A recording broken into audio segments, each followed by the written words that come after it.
আমাৰ Indian women's blind cricket টিমত অসমক ভাৰতক প্ৰতিনিধিত্ব কৰা আৰু ৱৰ্ল্ড চেম্পিয়ন হোৱা চিমু দাসক ৰাজ্য চৰকাৰে আজি director sports and youth welfare সঞ্চালকালয়ত ফিজিকেল ইনষ্ট্ৰাক্টৰ পদত নিযুক্তি দিবলৈ সিদ্ধান্ত গ্ৰহণ কৰে।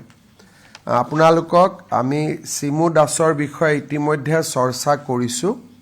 তেওঁ ইণ্ডিয়ান ওমেন্স ব্লাইণ্ড ক্ৰিকেট টিমত তেওঁ পাৰ্টিচিপেট কৰিছিল as a member of Indian team আৰু এইবাৰ T20 ব্লাইণ্ড ক্ৰিকেট ৱৰ্ল্ড কাপত এই টিমটো বিজয়ী হৈছিল আৰু এই বিজয়ী দলটোৰ সদস্যা হোৱা বাবে শ্ৰীমতী চিমু দাসক ৰাজ্য চৰকাৰে ফিজিকেল ইনষ্ট্ৰাক্টৰ পদত নিযুক্তি দিবলৈ সিদ্ধান্ত গ্ৰহণ কৰিছে।